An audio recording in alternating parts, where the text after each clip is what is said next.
In this video, I'm going to show you how to create and work with WebView. So let's get started. I have my view controller here. It doesn't have anything on it. So I will expand my right side pane and I will drag and drop WebView. Okay, so I have WebView here. I will drag and drop it into my view controller. Okay, what I like to do, I like to also reset constraints to suggested ones, so that when I preview this on devices of different sizes, for example, I have iPhone 5 or iPhone 6, my WebView displays web content properly. So how do I do it? I go to Assistant Editor, and then from this automatic menu I select preview, and I get 4-inch and 5.5 inch on my preview screen, and I see that my web view takes 100% of space, so everything should be okay. I'll close this. If I don't need one, I simply select and delete.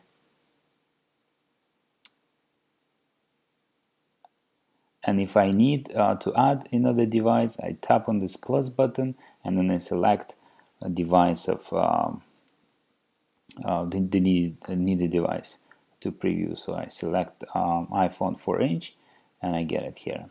I can also twist it,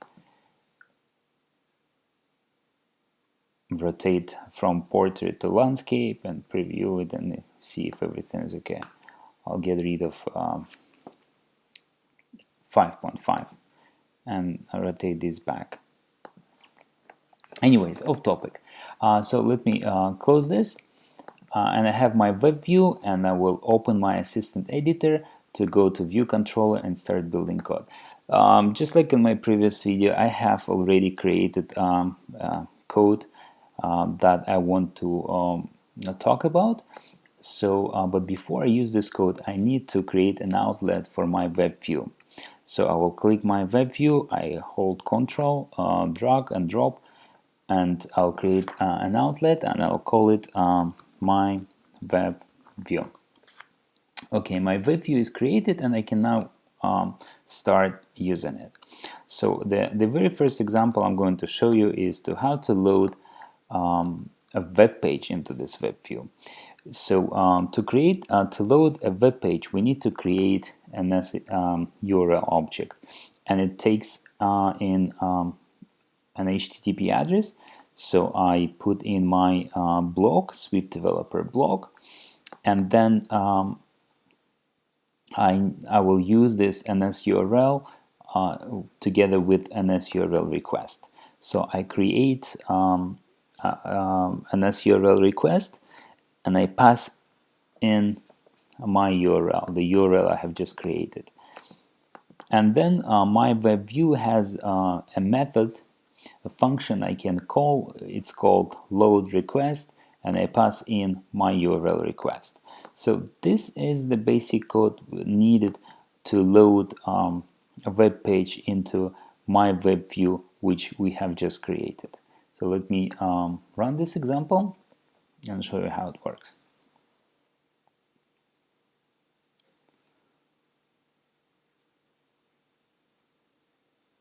Okay, so my web page is loaded.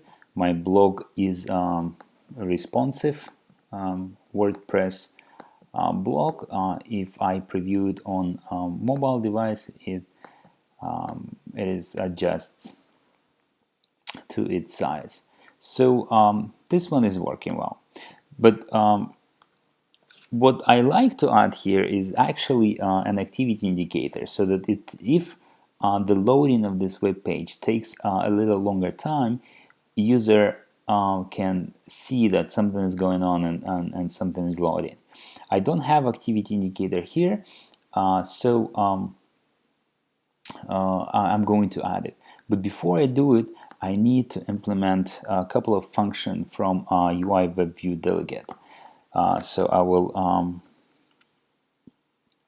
go to my UI web view delegate here. I'll add it, and if I click on it holding command and click, I'll see a list of functions I can implement. So all of them are optional, so I'll grab the ones that are called web view did start loading and web view did finish loading. I need these two to so when my web view starts loading, I want activity indicators to start circling, and when web view finished loading on my website, I want activity indicator to stop loading. Okay, I have functions in place, and now I can go and create an activity indicator. Okay, activity indicator is a new component, so let me close my editor and find activity indicator. I drag and position it right at the center here, and just to make sure everything is okay, I will again go and reset my constraints here. Okay, I don't need this anymore, and I will open Assistant Editor. Okay, my activity indicator is here. I actually want to do one more thing. I want it to stop, or I want it to hide when it stops circling. So I select my activity indicator, and then I go into activity indicator view here, and I tap on hides when it is stopped.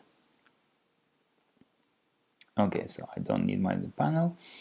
Now, before I can access activity indicator, again, I need to create an outlet for it. So I click on it, hold Control button, drag and drop, and create, I'll call it my activity indicator.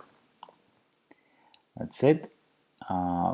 Connection is established, and now I can copy it and go into web view did start loading. So when a web page started loading, I wanted to start animating, and when web page stopped loading, I wanted to stop animating, so that I can see that something is going on while the web page is loading. So let me stop and run it and see how it works.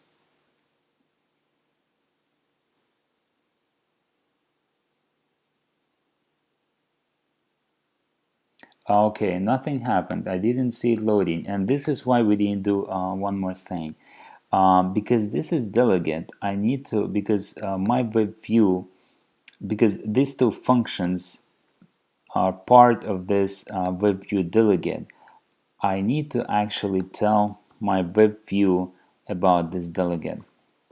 So what I need to do is I need to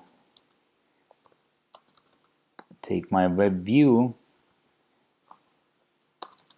and say delegate equals to self. And let me stop and start it again and see if activity indicator will appear. Yes, now I see my activity indicator circling while web page is loading. Nice. One more thing I actually like to add before I continue, and this is refresh button. What if internet connection wasn't very good and my web page loaded partially and I would like to refresh it? What do I do? So let's quickly do that. So I will select my view controller. Let's close this part. I'll select my view controller and go to editor, embed in navigation controller. Okay, so I have navigation controller, and what I like to do now is I would like to add one button, bar button item. So it's called bar button item. I will click it, drag and position it here, top right corner. I like it here. Then I will select this item, and I will from the bar button item identifier, I will select refresh. This is going to be a refresh, nice refresh button. Okay, So I don't need this anymore. I hide it and I go back to my assistant editor. Okay, so I have the button, but for this button to work, I need to connect it to my code. So I'm going to create a connection. Control, click, drag, and drop. Very important, connection type should be action. So I select action, and I'll call it refresh button tapped. Okay, I want this page to reload when user taps on refresh button. So what I'm going to do, I'm going to take my web view, and when this function, refresh function, is called, I want it to reload my web page. This is it. Very simple. So let's go start and test it.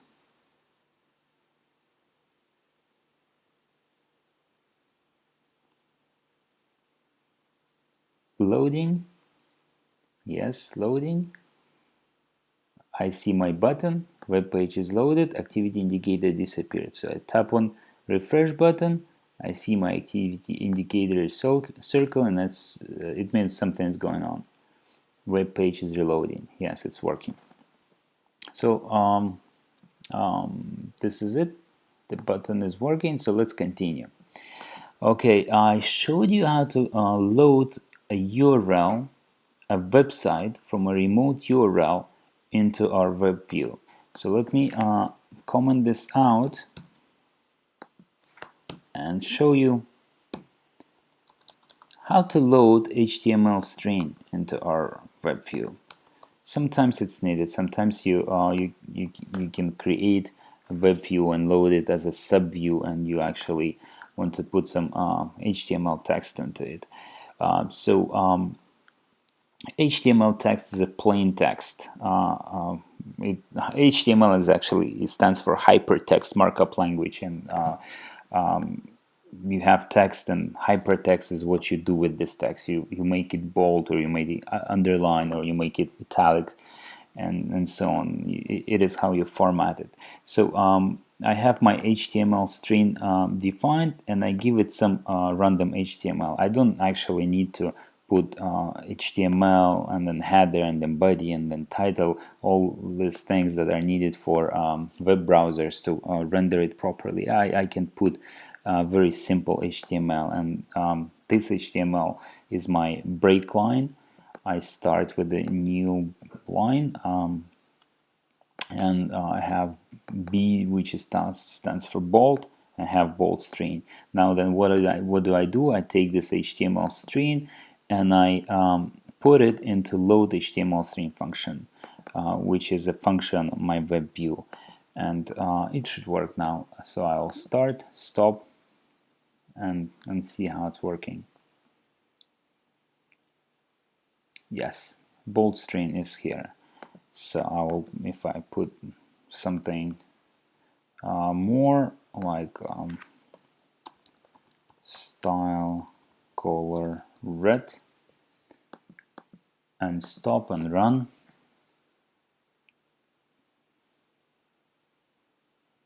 yes, I have bold string with which is colored in red. Very good. So let me comment this out and show you one last example which I wanted to show to you, and this is how to load a local file from into our web view. By local file, what I mean is an HTML file that you can create. I have actually created it just before showing you recording this video. So this is my HTML file. It's here, but let me copy this text and actually create it quickly one more time. So I delete it.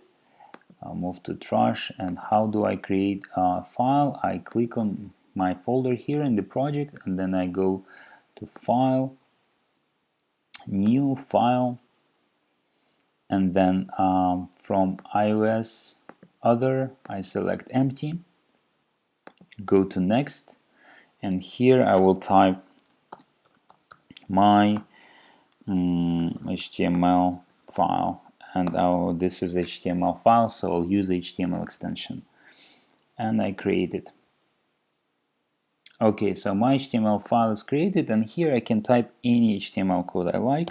So I will just paste whatever the short HTML I have copied from a previous file, and basically it's an opening and ending HTML tag as a header, which I don't really need here, and then body, and inside of body again I can put any HTML. I put little break space so that there is one empty line on the top, and then I create header and one paragraph of text. So I'll save this file, and I'll go to my code, close Assistant Editor, and we'll explain you what's going on.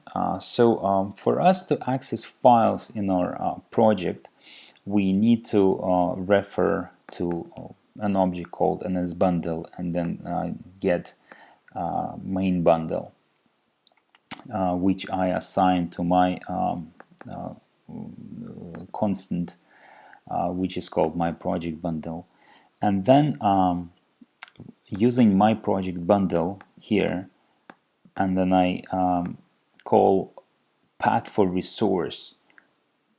And this path of resource is very important function.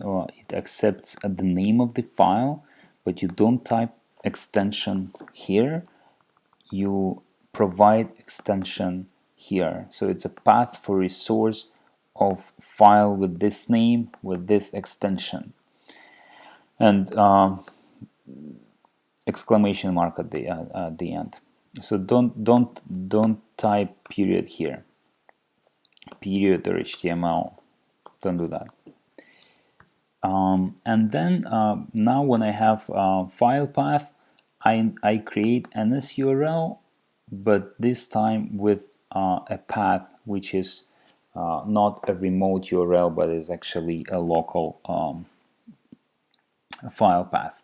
And then, just like in previous example, I create an SURL request and I supply it my NSURL.